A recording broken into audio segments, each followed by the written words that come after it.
Bonjour, bienvenue dans cette deuxième édition du challenge de l'Avent, l'audace d'oser. Notre challenge qui nous incite à sortir de notre zone de confort. La particularité du challenge cette année consiste à décliner chaque jour une lettre du mot résilience en un thème à aborder. C'est l'occasion évidemment pour nous d'avoir des outils pour mieux rebondir en cas d'adversité, en cas de problème. Aujourd'hui, nous allons aborder la lettre E. Je suis Marie-Sam, coach, formatrice et fondatrice de Risa S Consulting et Academy. La lettre E. E comme échec, estimation de l'échec.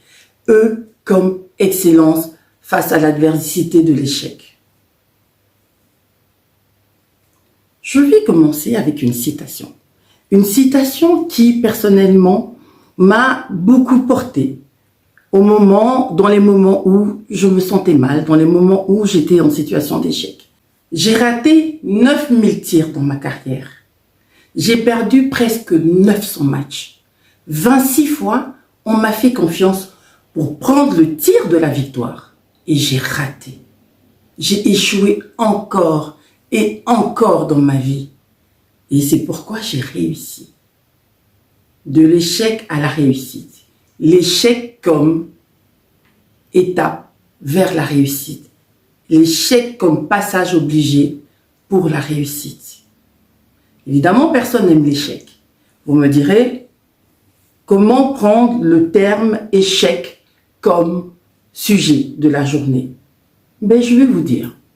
Je prends ce thème échec, pas dans le sens d'échec, de se laisser aller, de ne pas pouvoir se lever, mais échec comme rebondir.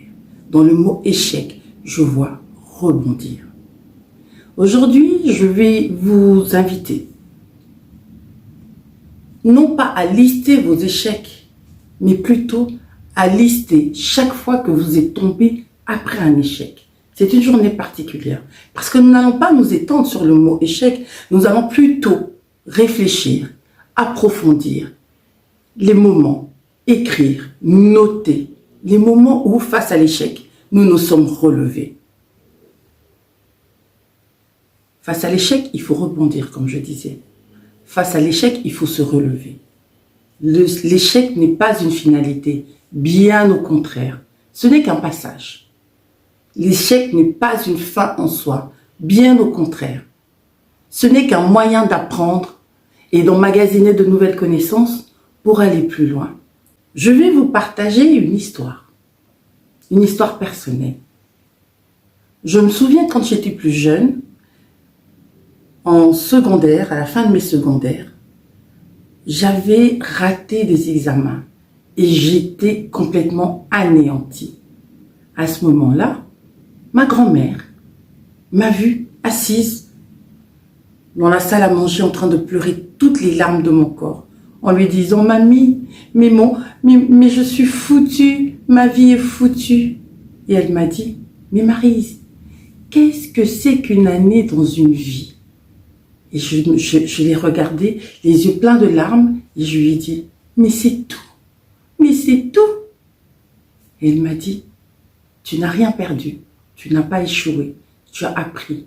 Et par rapport à ce que tu as appris aujourd'hui, tu construiras. À ce moment-là, tu verras que cet échec, ce que tu estimes aujourd'hui être un échec, n'était qu'une pierre que tu ramenais pour construire ton édifice. Une pierre qui venait renforcer ton édifice.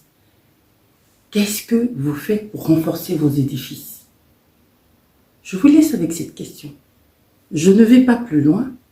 Je vous demande de partager avec moi toutes ces pierres, tous ces moments qui ont représenté des moments où vous avez construit un pont, des moments où vous avez apporté du sable, de l'eau, du ciment pour construire votre pont, pour bâtir votre maison, pour qu'elle soit solide et pour que vous soyez qui vous êtes aujourd'hui.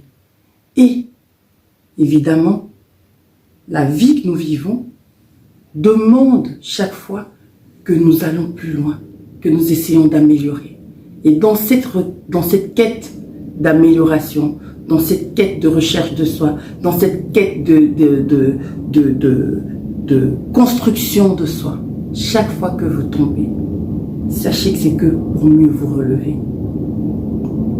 Si vous avez aimé cette vidéo, je vous invite à la liker, à la partager. Et surtout, je vous invite à vous abonner et à activer la cloche de notification pour être informé chaque fois qu'il y a une nouvelle vidéo. À demain pour un nouveau jour de challenge.